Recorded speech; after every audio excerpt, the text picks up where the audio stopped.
Hey, everybody, and welcome back to the DLF Trade Show on the DLF YouTube channel. Russ and Addison are back again to use DynastyLeagueFootball.com's Trade Finder and Trade Analyzer to help you make some trades, have some fun, and all of the great stuff that comes along with Dynasty Fantasy Football.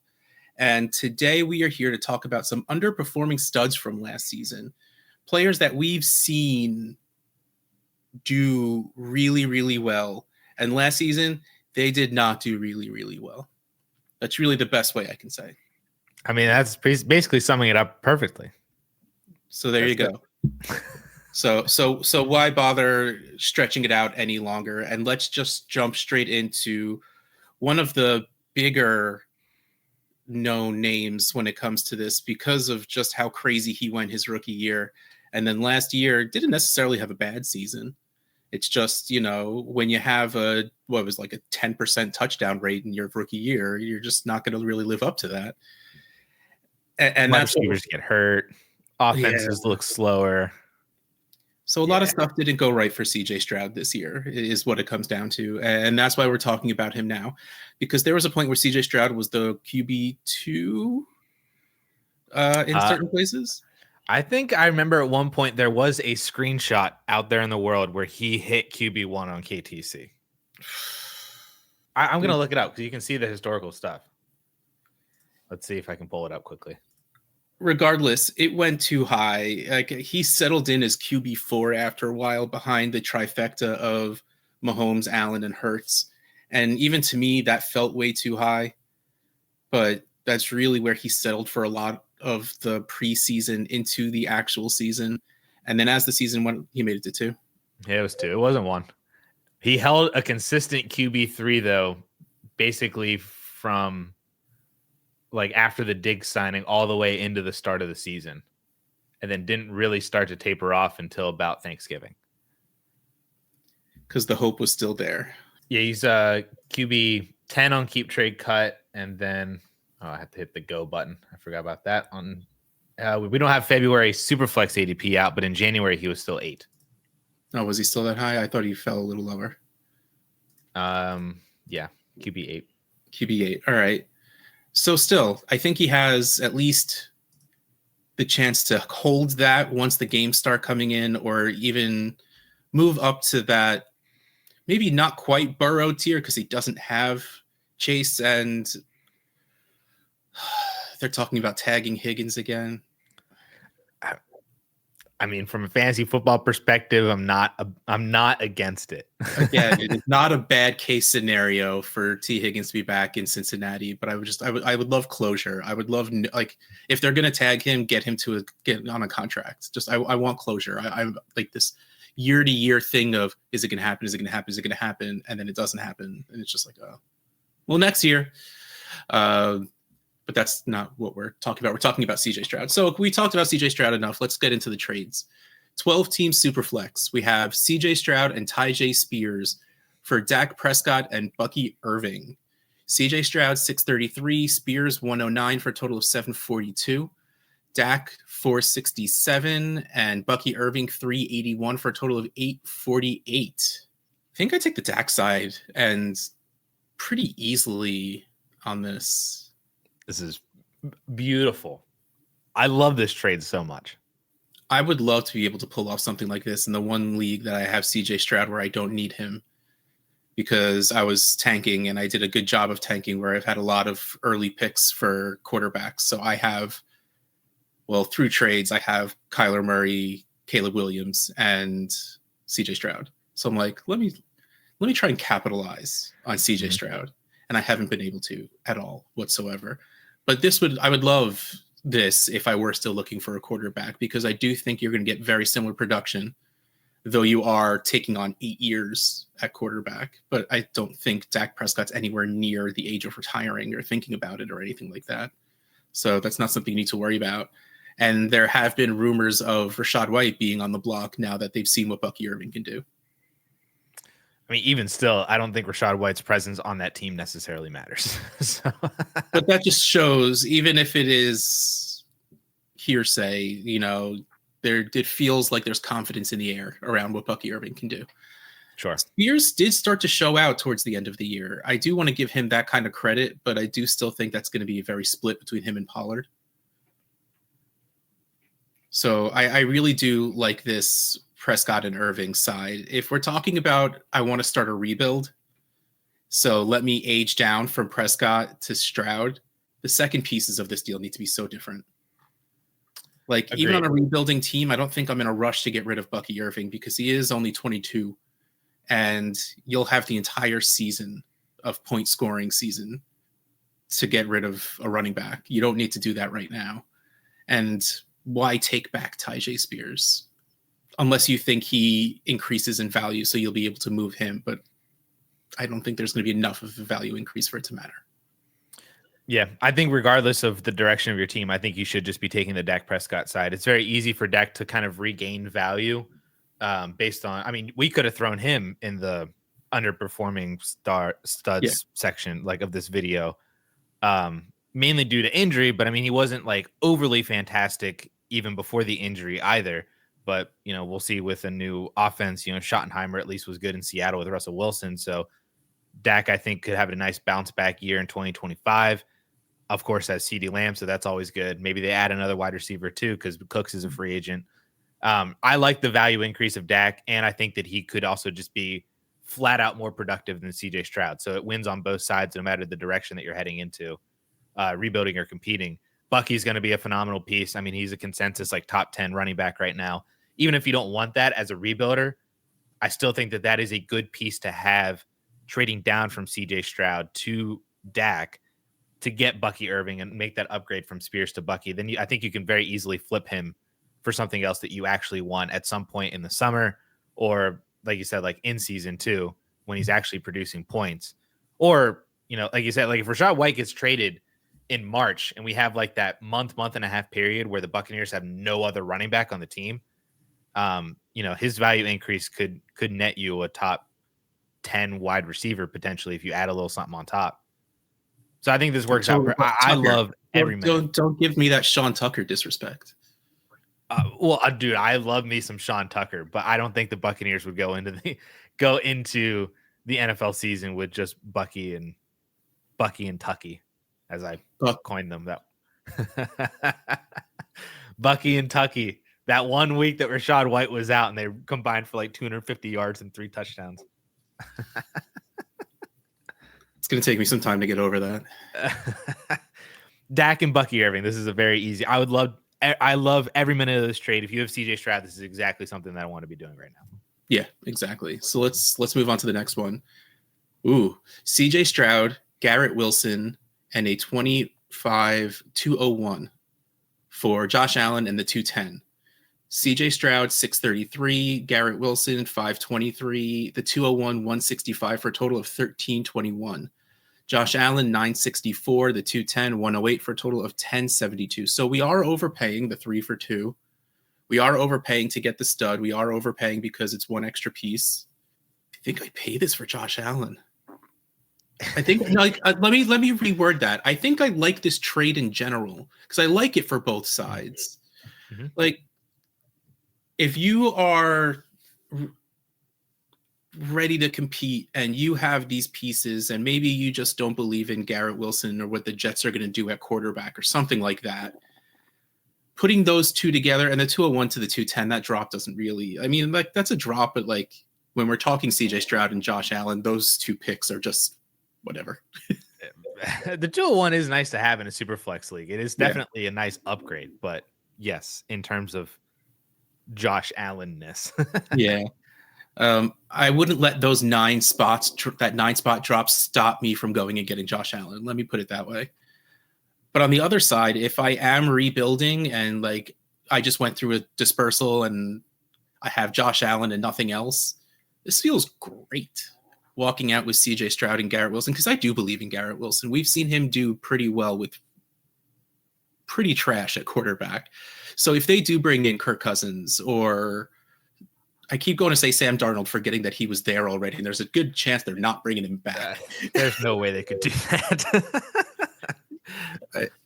But it's just, you know, they're one of the few teams now that have the need at quarterback and won't be able to draft one. I think they're 7th. Yeah, they have to make a big move to get up to the top 2, or they try to do what the Broncos did and hope that Dart or somebody is like there not will that be they won't be there, but like hope that available. quarterback is worth it. Yeah, they're gonna have to hope that they'll pull a Penix, or like you said, like a Nick, someone that maybe shouldn't be drafted that high, but they're like, all right, well, we're here and we need a quarterback, so let's just take him anyway. Yep. Which is why I keep putting a veteran there, because it just seems like that makes more sense. Though what makes more sense, and the Jets don't usually go together very well. Fair. So I really like this trade from both sides. If personally, I would pick the Josh Allen side, but I like this trade. I think this is a perfect trade. I agree with you on that one. It is definitely, you feel the 250 point difference of this, because like Stroud and Garrett Wilson are two very good pieces to start a rebuild, or just like have on the core of your offense. 201 is going to be nice, especially if you're pretty good at drafting, and with the potential depth in this class, especially at the running back position, that still could be like a solid running back. Maybe not somebody that you're overly excited about, but it could still be like a solid producer. But at the same time, it is Josh Allen. I think that he is very much worth this price, and I would pay this price to go get Josh Allen. But like you said, and I agree with you, I think that this is a good price to also sell Josh Allen if you are in that specific situation. Yeah, and you said like you feel that point difference. You should feel it when you're trading for a stud like Josh Allen. Like it shouldn't be easy. So I agree. Like I think, again, I really like this trade. So we just talked about Garrett Wilson. Let's move on to his teammate in Breece Hall. He didn't do bad. He had a stretch of doing bad, actually. He had a stretch of like single-digit games for no reason whatsoever. Oh, there's 100% a reason. And that reason, actually both those reasons, are now currently not on the team anymore. So he's done bad with other bad offensive pieces around him.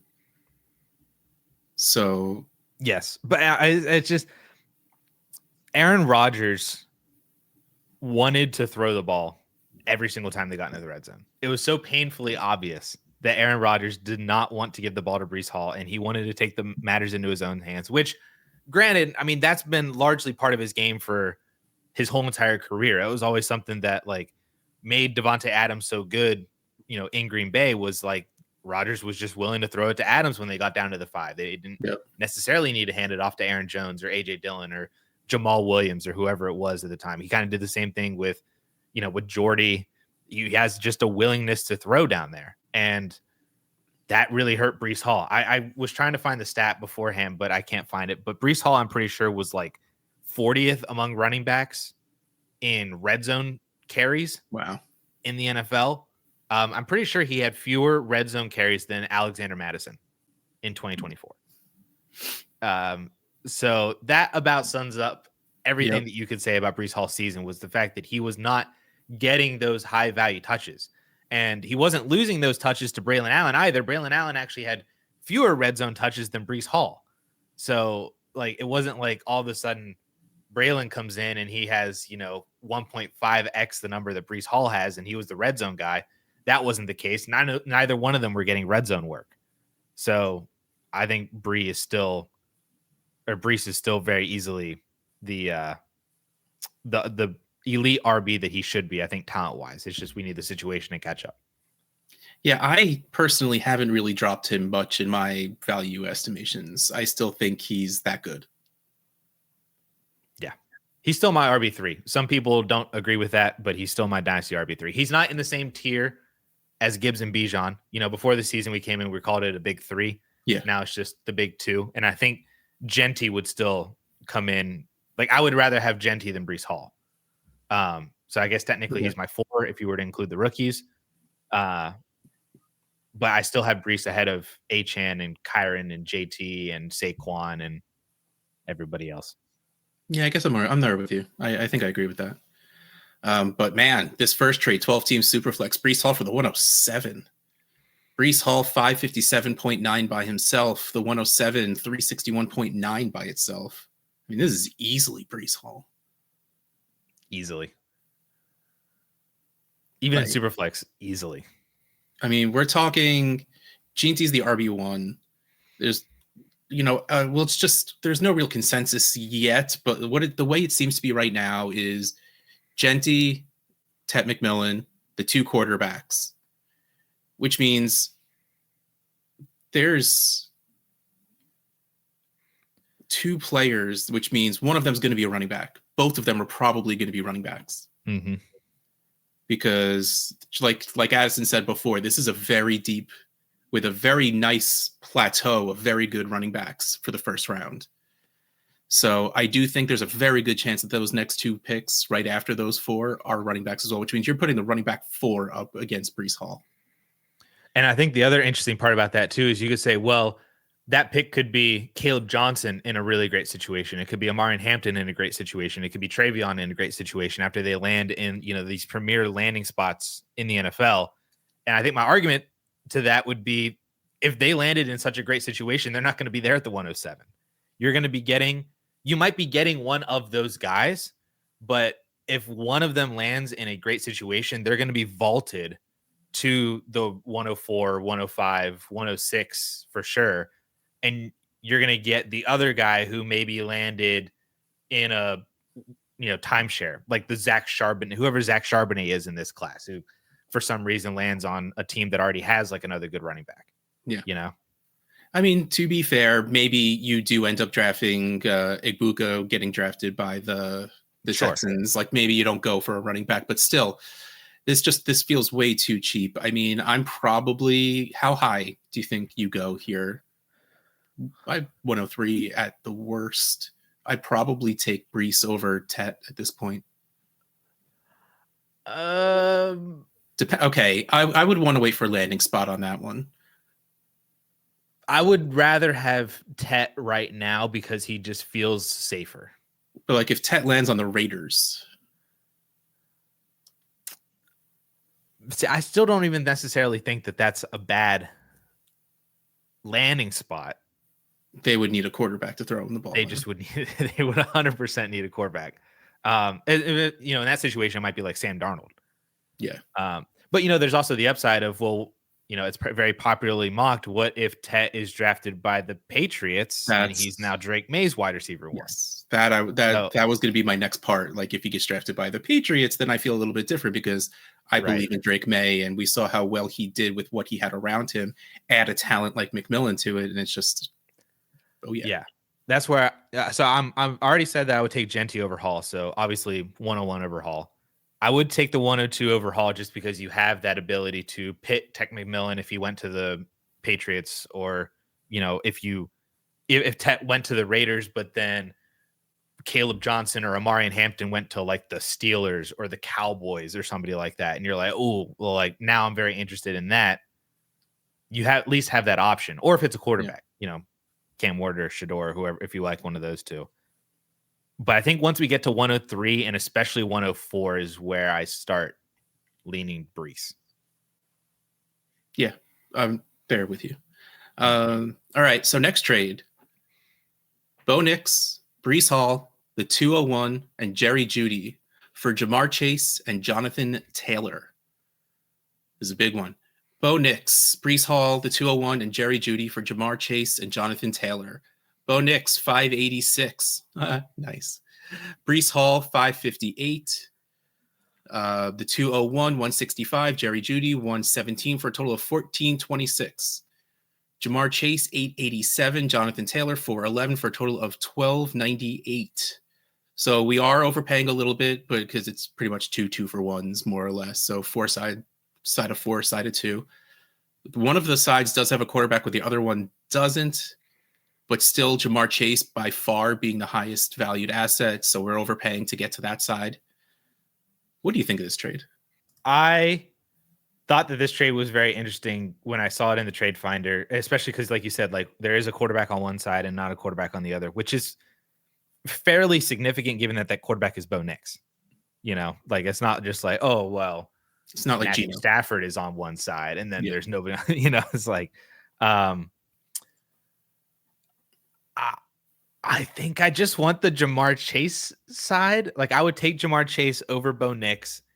There's not really much of a difference between JT and Breece Hall for me. So if I got to lose out on 201 and Jerry Jeudy to move from a really good QB2 and Bo Nix with that QB1 upside, but over to, Jamar Chase, I think I just want Jamar Chase and Jonathan Taylor. So I'm guessing you didn't notice a certain something. Oh, I 100% noticed. I know exactly whose trade this is. So this is in Russ's inbox trade because this was me, which is why I made Addison go first. So I got the Jamar Chase and Jonathan Taylor side in this trade, and this was coming off of the tail end of a dispersal draft where I'm not really a fan of QBX, where you just get every single quarterback whatsoever on your team and then you stream them and hold them over everyone else's head. But like they were just letting quarterbacks fall too far and I couldn't help it anymore. So I started, by the end of the dispersal, I had 4 startable quarterbacks, assuming Kirk Cousins gets a job somewhere. And then I grabbed Breece Hall in like the second round of this dispersal, and that pick very much upset the person after me. I sniped him pretty hard. He was always a big Breece fan. So I knew right away that I would be able to use Nix and Breece to do something. And his second round pick was Jamar Chase. Well, he picked before me. So he picked Jamar Chase and I picked Breece Hall before it got back to him. So I knew I'd be able to do something with Breece and a quarterback. And then when I knew I wanted to go after Jamar Chase, because who doesn't want to go after Jamar Chase, that I would need to do Bo Nix instead of Anthony Richardson. Yeah, of course. So to me, the way I really sat and I thought about this was Bo Nix and Breece Hall for Jamar Chase. That felt like a strong overpay that would actually get you Jamar Chase, because you have to overpay to get Jamar Chase. I'd probably take Bo Nix and Breece Hall if it was just that 2-for-1. In which case, the 201 and Jerry Jeudy for Jonathan Taylor felt like an easy win. Easily Jonathan Taylor. That's where the value balances start to weigh out. Yeah. So like that was really my line of I don't want to retroactively give myself any credit for this. There wasn't really much line of thinking. It was really, I know he wants Breece Hall. I know he wants a quarterback. I want Jamar Chase. Let me throw in these other pieces and just get Jonathan Taylor because I needed a running back. And because after the dispersal, I felt the need to look and have a lineup for some reason. I don't know why. It's very not like me. But after a dispersal, where after dispersal drafts, you don't usually have a very good roster after dispersals. So I wanted studs. I wanted players on my team that would make me feel good to see their names. And Jonathan Taylor is one of those players. Plus now I have every rushing touchdown for the Colts on my team. Yeah, you got them all. If you see a rushing touchdown from Indy, you're like, yes, Anthony Richardson or JT, that was it. That's it. I got it. So I liked this trade. When we talked about this trade on the Trade Addicts podcast, everyone chose the Chase and Taylor side. I was actually the one defending the other side as well, because I do think this is a good trade. I really do think this was fair. I don't think this was something easily done for either of us. Mm-hmm. It's a very easy argument for the other side. If Bo Nix continues what he was doing in 2024, he'll probably make his way into being a top 6 or 7 dynasty quarterback, especially if they add, like he could have a very pass catcher. Exactly. He could have a very CJ Stroud like offseason to where the Broncos start adding weapons around him. And then maybe his value rises from that, or maybe we're still like stung from Stroud that we don't really raise his value. And then there's a bunch of other quarterbacks, and maybe it's May that gets the value.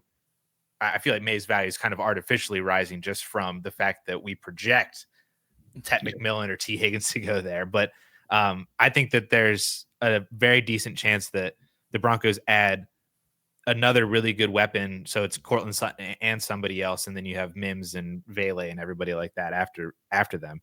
So if he continues, his ceiling is definitely high enough to where he could match Jamar Chase in value, or at least get really, really close to where you're debating between a solid QB1 versus like a top 1 or 2 wide receiver. That value difference could be somewhat negligible, especially with Breece Hall being 3 years younger than JT. And if Breece Hall gets back to being like what he was in 2023, Jerry Jeudy still being the wide receiver 1 in Cleveland, like that's not like a nothing piece. If they add, if Jerry Jeudy could be this year's Terry McLaurin, if Cam Ward, if they draft Cam Ward and then Cam Ward does well and sustains Jerry Jeudy at that level, and then if you draft somebody well at the 201, like there's a lot of upside, there's a lot of potential, but there's also a lot of risk that is associated with that side. So it depends on if you like that risk or not, versus if you just want Jamar Chase. I personally just want Jamar Chase and Jonathan Taylor. Then all of that other, like the 4-leg parlay of hoping that Nixon, Hall, and Jeudy, and you draft well the 201, like most or all of that works out. Yeah. But again, when you're coming out of a dispersal, you're pretty much rebuilding. So getting that 4-leg parlay, as you put it, it is a really good move, because I agree. I think like we're going to be talking Bo Nix in that Jordan Love, Brock Purdy area. If we're not doing that already, I was gonna say he's already there. I think if Bo Nix continues doing what he did last year, we're talking about him ahead of Kyler and like up ahead of like Justin Herbert. Yeah, that's the name I was just gonna throw out there. And he'd probably still be behind Burrow. It would have to be a pretty electric season for him to get up ahead of Burrow, but in that range, I think is where you're gonna start seeing Bo Nix. All right, next player we're going to talk about is Marvin Harrison Jr. And okay, so I just wrote my last week's Trading Post article about Marvin Harrison Jr. And think I might have used this first trade in it as well. If we just asked you, hey, a rookie wide receiver went for 800 yards and 8 touchdowns, how do you feel about that? That's a good season. That's a really good rookie season. Separately, if I said, hey, what'd you think of Marvin Harrison Jr.'s rookie season? Awful. That's not fair. Yes. Yeah, no, for sure. It was definitely the expectations that we put on MHJ. That his season was that underwhelming, especially when the redraft community is stung by it too, because he was like a first or like a 1-2 turn in redraft leagues. And so when you already have the expectations, not just from the Dynasty community, but from the redraft community of being like an immediate 11 or 1,200 yard or even better 7, 8, 9 touchdowns, and you don't even get to 1,000, that's rough.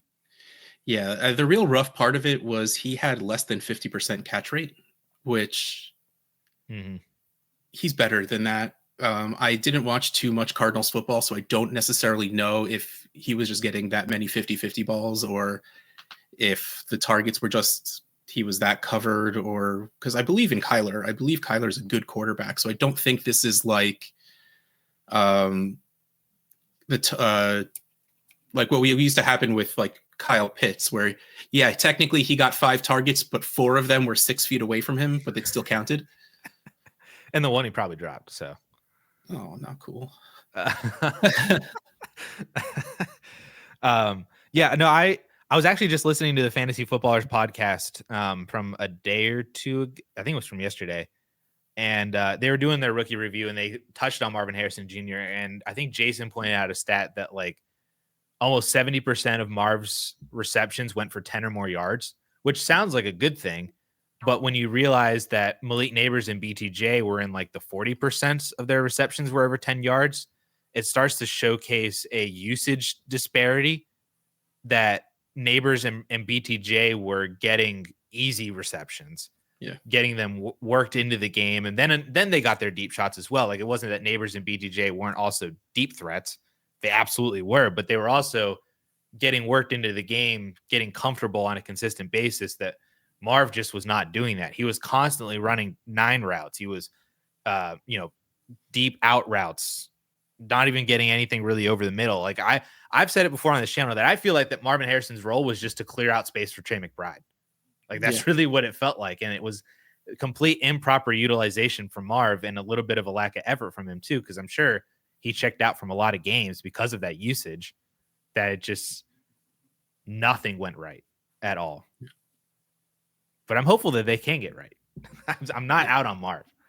No, I'm completely in on Marv. And I actually did see one or two mocks where Igbuka went to Arizona. Oh, interesting. Which would actually help open the field. It'd be the other way around, where you would have McBride and Igbuka opening the field for Marvin Harrison Jr. Yeah. Assuming that Kyler would even see Marv at that point or have enough time to even throw that far.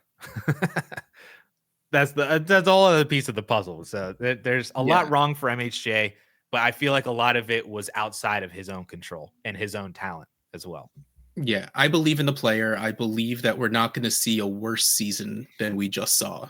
I think that's a very important line where maybe our expectations need to be dropped a little bit for a little while. Remember we used to have to give wide receivers 3 years. Let's at least give them 1. Fair, for sure. So let's get to this trade 12-team Superflex. Marvin Harrison Jr. and the 210 for the 103 and the 203. Marvin Harrison Jr. 606, the 210 108 for a total of 714. The 103 457, and the 203 152 for a total of 607. So nope, 610. There you go. That's math. Marvin Harrison Jr. or Tet McMillan? I would take. I still take Marv right now. I slightly lean Marv given the known situation. Because I feel like I'm trying to say Tet in New England versus Marv in Arizona. They feel like they should be similar situations.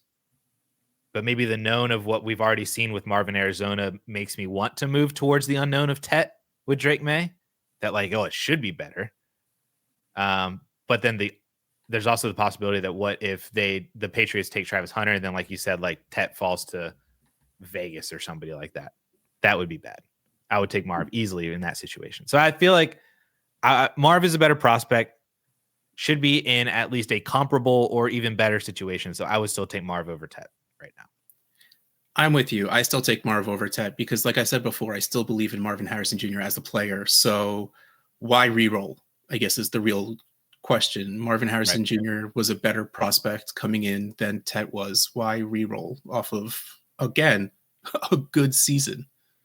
And that's also assuming that Tet is there at the 103. He might be consensus. Oh, he's not. That's why I'm having this conversation first, because if we're taking Marvin Harrison Jr. over the 102, we're definitely taking him over the 103. And again, these 7 spots of the 210 to the 203 aren't going to move a needle. Nope. No, I don't care about that. Yeah, exactly. So to me, this is very easily still Marvin Harrison Jr. Me as well. There you go. This next one is an interesting one. It's Marvin Harrison Jr. for Brandon Ayuk and Josh Jacobs. Marvin Harrison Jr. 606.3 by himself.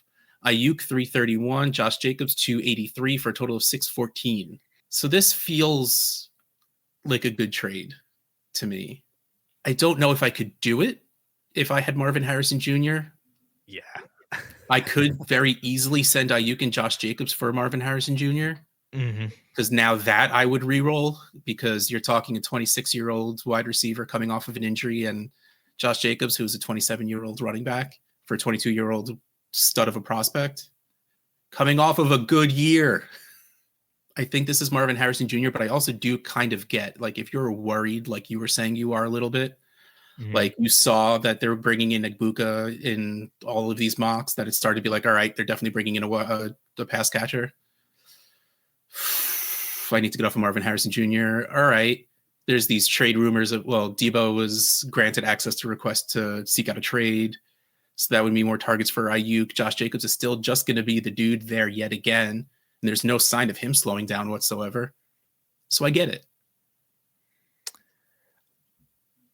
I would take Marvin Harrison Jr. in this trade in a vacuum, but I do agree with you that I get the overall framework of the deal. I think what's holding me back is Brandon Ayuk, and I love the buy low right now on Ayuk for this offseason, but I don't think that I would use Marv to do it. I think Ayuk needs to be a wide receiver that I feel more confident in, either in terms of actual production or not really like returning from injury. Like Ayuk had such a bad 2024 that he held out, then he looked bad, then he tore his ACL. Like it's all like that was rough. So projecting him to come back immediately and return to being like he was in 2022 and 2023, I think that's a little bit too much risk when I'm using Marvin Harrison Jr. to do it. I think he's a little too high. I think if you bump up to Higgins, I think that that exactly 30 points in the analyzer. Really? Higgins is only 30 more points than an Ayuk? Yeah, so is Jalen Waddle. Wow. Jordan Addison is right next to him. I would easily send Marvin Harrison Jr. for T. Higgins and Josh Jacobs. I don't know if that's a realistic deal. I was even just looking at somebody like Terry McLaurin. Like I feel like if it was McLaurin, that at least is coming off of a more productive that age is a little too much for me to. It is a lot of age on that side. Would you do? See, I don't think I would do Olave. Olave feels pretty similar to Ayuk. Yeah, too much in question. I don't know if I'd do it with Pickens either. I need to know the quarterback. That's that one. Flowers doesn't feel like he has enough oomph. Like the ceiling isn't really. He had a really good year though until he got hurt. He did have a very good year, but it was like he still has those weeks where he has like 4 fantasy points because Derrick Henry rushed for 200 yards and 3 touchdowns. So like that's just what's going to happen with Zay Flowers. I feel like you need to either like really be in on Roma Dunze, go after somebody like maybe Devonta Smith for just like somewhat of a consistent option.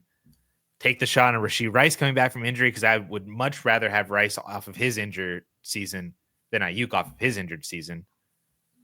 And then, yeah, ADP says T. Higgins is right next there. So I guess that's the wide receiver range I need to be in instead of Ayuk for me to do this deal. Yeah, if that's Higgins or Waddle, the answer is absolutely easily Higgins and Waddle and Josh Jacobs.